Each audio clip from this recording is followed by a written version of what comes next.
আসসালামু আলাইকুম। সবাই কেমন আছেন?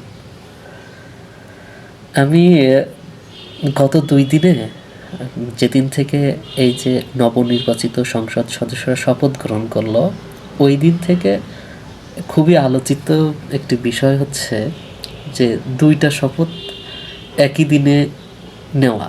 তো এর যারা বিএনপি থেকে নির্বাচিত হয়ে সরকার গঠন করলো, তারা হচ্ছে বলতেছে যে না, আমরা একই দিনে কেন ২ টা শপথ গ্রহণ করব? এটা তো সংবিধানে নেই। তো অন্য যারা বিরোধী দল আছে তারা বলতেছে যে না, একই দিনে গ্রহণ করতে হবে, কারণ আমরা জুলাইয়ের উপর আস্থা রাখি বা এই কারণে ২ টা শপথ একই দিনে হতে হবে। তো আসলে বিষয়টা কি, যখন শেখ হাসিনা সরকার গণ অভ্যুত্থান বলেন, বিপ্লব বলেন, যার ফলেই হোক পদত্যাগ করে এবং ভারতে চলে যায়,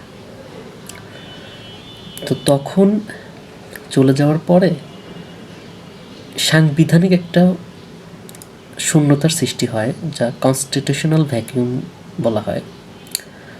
তো এই শূন্যতার কারণটা হচ্ছে সংবিধানের ১৫তম সংশোধনীর মাধ্যমে তত্ত্বাবধায়ক সরকার এবং অন্তর্বর্তীকালীন সরকার বলে সংবিধানে কিছু ছিল না, এবং ১৩তম সংশোধন বাতিল করে এটা করা হয় ২০১১ সালে। তো তারপরে এখন ৬ তারিখে, যেহেতু শেখ হাসিনা সরকার ৫ আগস্ট ২০২৪ সালে ভারতে চলে যায়, পদত্যাগ করে, তো ৬ আগস্ট সংসদ ভেঙে দেয় রাষ্ট্রপতি। তো তারপর এবং এর হচ্ছে যে সাংবিধানিক শূন্যতার সৃষ্টি হয়, তার আরেকটি হচ্ছে সংবিধানের ৫৭(৩) এবং ৫৮(৪) অনুচ্ছেদ অনুসারে যে প্রধানমন্ত্রী পদত্যাগ করলে বা তার পদ শূন্য হলে তার উত্তরাধিকার কার্যভার গ্রহণ করা না পর্যন্ত তিনি সেই পদে বহাল থাকবেন।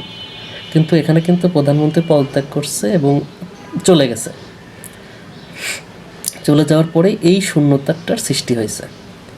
তো এর মধ্যে ৫ তারিখের পর থেকে ছাত্র সমন্বয়ক, বিভিন্ন রাজনৈতিক দল, হচ্ছে সেনাপ্রধান, এরা বসে কিন্তু একটা মানে আলোচনার মাধ্যমে কি করা যায়। এরা কিন্তু এই যে অভ্যুত্থান হলো, অভ্যুত্থানের পরবর্তীতে কিন্তু বিপ্লবী সরকার গঠন করে নাই।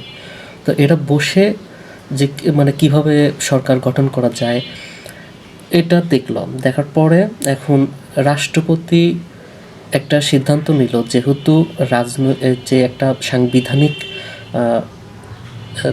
শূন্যতার সৃষ্টি হয়েছে, তো এখন এই সংবিধানের ১০৬ অনুচ্ছেদের বলে রাষ্ট্রপতির রেফারেন্সে সুপ্রিম কোর্টের অ্যাপিলেট ডিভিশনের কাছে একটা মতামত চাওয়া হলো যে এখন আমরা হচ্ছে কীভাবে একটা সরকার গঠন করতে পারি। তো এই যে তারপরে সুপ্রিম কোর্ট ডক্ট্রিন অফ নেসেসিটির মাধ্যমে বলল যে হ্যাঁ, হচ্ছে আপনারা হচ্ছে অন্তর্বর্তীকালীন সরকার গঠন করতে পারেন, যেহেতু একটা রাজনৈতিক শূন্যতার সৃষ্টি হয়েছে, এখানে এরকম আপনারা গঠন করতে পারেন। এটার বৈধতা দেয় আর কি, সুপ্রিম কোর্ট এটার বৈধতা দেয়। এটা কিন্তু এই যে সংবিধানের ১০৬ নং অনুচ্ছেদ অনুসারে। তো এখন এটার এই যে জনরোষের যেহেতু রাজনৈতিক শূন্যতার সৃষ্টি হয়, এই কারণে হচ্ছে ১০৬ অনুচ্ছেদের অনুসারে গঠন করলো। এখন এরপরে কিন্তু এটাকে বৈধতা নিয়ে রিট করা হয়। এখন তখন কিন্তু এই হচ্ছে সংবিধানের ১০৬ হচ্ছে অনুচ্ছেদ অনুযায়ী বলে যে, সুপ্রিম কোর্ট বলে যে না, এই অনুচ্ছেদ অনুসারে এটা বৈধ। এখন আমার কথা হচ্ছে, যেহেতু আমরা কিন্তু বিপ্লবী সরকার গঠন করি নাই, এখানে কিন্তু তখন কিন্তু ওই যে সংবিধান আগের মানে যে ৭২-এর সংবিধান, সেই সংবিধান অনুযায়ী কিন্তু বিভিন্ন রেফারেন্স দিয়েই কিন্তু এই সরকারটা গঠন করে। এখন গঠন করার পরে এখন আমার কারণ ওই জায়গায় যে একটা শূন্যতার সৃষ্টি হয়েছিল কিন্তু জন্য এরকম হয়েছে। এখন যদি সরাসরি যদি বিপ্লবী সরকার গঠন করে ফেলতো তাহলে কিন্তু এখন যে সমস্যাটা হচ্ছে এই সমস্যাটা কিন্তু হতো না।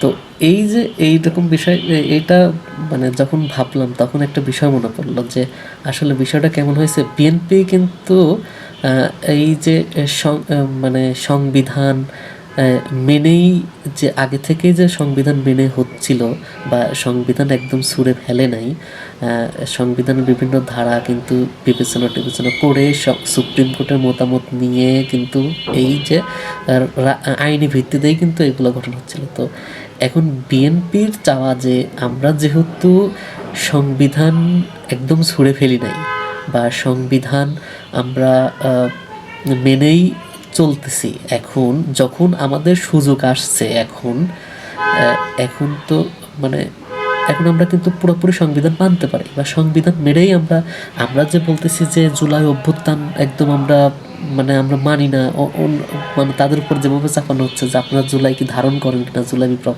ধারণ করানোর জন্য এখন শপথ নিচ্ছেন না, এরা কিন্তু বলতেছে না যে আমরা শপথ নিব না বা আমরা জুলাই মানে ধারণ করি না, এরকম কিন্তু কিছু বলে নাই। তো এখন হচ্ছে এই ওনাদের কথা যে আমরা যেহেতু মানে পার্লামেন্ট গঠন হয়ে গেছে তাহলে এখন আমরা ওই একটু মানে সংবিধান নিব একটু বাইরে থেকে নেব এরকম না করে আমরা সংবিধান অনুযায়ী আমাদের যে সংস্কারগুলো করা দরকার বা যে সংস্কারগুলো করতে হবে সেগুলো আমরা সংবিধান অনুযায়ী করব। এখন বিষয়টা হচ্ছে এইটা নিয়ে একটা গল্প আছে আমার মনে পড়লো যে কয়েকটা বন্ধু এক জায়গায় যে একটা ডিশে মানে ভাত নিয়ে খাচ্ছে, তো এখন ওই জায়গায় চামচ নেই, ভাতের চামচটা নাই। তো ভাতের চামচটা নেই, এখন কী করবে, একজন এক এক রকম মতামত দিচ্ছে যে যেহেতু ভাতের চামচ নেই তাহলে আমরা কি করব, আমরা হচ্ছে ভাতের চামচের জন্য ওয়েট করব না, দেরি হয়ে যাবে, তাহলে আমরা হচ্ছে একজন টাউলের চামচ দিয়ে ভাত নিচ্ছে, একজন হচ্ছে আপনার দইয়ের চামচ দিয়ে ভাত নিচ্ছে, একজন মাংসের চামচ দিয়ে ভাত নিচ্ছে। এখন ওইটা না করে যদি সরাসরি একবার প্রথমেই হাত দিয়ে ভাত নিত তাহলে আর কিন্তু এই সমস্যাটা হতো না। তো এরকম নিচ্ছে। এখন আর একজন আছে ও তো ভাতের চামচের জন্যই ওয়েট করতেছে বা ভাতের চামচ হলেই ভালো হয়, এই মানে ওই যে নোট অফ ডিসেন্ট আছে না, মানে এরকম এই বিষয়টা যে ভাতের চামচটাই ভালো, মানে একজন এরকম আছে। তো এখন এখন ও যখন ভাত না নেয় তখন বলে যে ওই আরগুলা বলে যে আপনি কি ভাত নেবেন না বা আপনি কি আমাদের বিরুদ্ধে বা এরকম একটা বিষয় যে আপনি নিচ্ছেন না কেন। তো তখন ওই একা তো তো পড়ে গেছে বিপদে আসলে, মানে এখন ওদের কথা মতো পরে ওই চামচগুলা দিয়ে ওর ভাত নেওয়া লাগছে। এখন ভাত নেওয়ার পরে যখন ভাতের চামচ চলে আসছে তখন সে বলতেছে এখন ভাতের চামচ চলে আসছে তাহলে আমরা ভাতের চামচ দিয়েই ভাত নেই, কিন্তু অন্য খুললে বলতেছে যে না আমরা তো ওইগুলা দিয়ে নিয়ে ফেলছি, এখন এই ভাতের চামচ কেন নেব, আপনার কি আমরা কি মানে আপনাকে আমাদের সাথে বিদ্রোহ করতেছেন এখন যে এখন না ওই ভাতের চামচ দিয়ে নিতে হবে, কেন আমরা তো আগে ওই চামচ ওইগুলা দিয়ে নিছি এখন ওইগুলা দিয়ে নিব। এখন এর কথা যে না ভাতের চামচটা দিই, এখন যে ভাতের চামচ চলে আসছে তাহলে ভাতের চামচটা দিয়েই নিই। বিষয়টা হচ্ছে এরকম।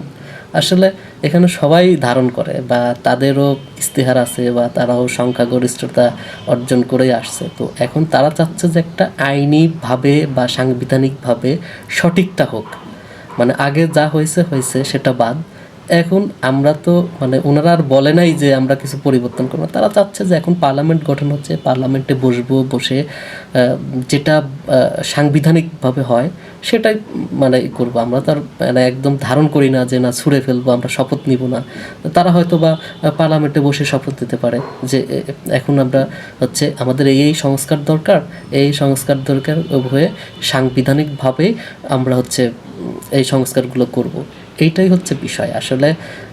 মানে আমাদের তো মানে একটা ইস্যু পাইলেই হয় আসলে, আর ওইটা একই দিনে দুইটা শপথ, এটাও আসলে কেমন না, মানে আপনি একটা মানে সংবিধানে একটু আগেই বলতেছেন যে আমরা এই সংবিধানকে সমুন্নত রাখবো, আবার 1 মিনিট পরেই বলতেছেন যে না আমরা সংস্কার, বা আসলে এটা মানে কেমন হয়ে যায় আসলে একই দিনে দুইটা শপথ। তো এখন দেখেন সামনে এখনও তো আছে, পার্লামেন্ট শুরু হোক, অধিবেশন শুরু হলেই দেখতে পাবেন যে তারা কি করে, তারপরে আপনারা ই করেন। তো এখনই তো এইভাবে একটা মানে দলকে মানে বিরুদ্ধে দাঁড় করায় দেওয়া, আসলে এটা কেমন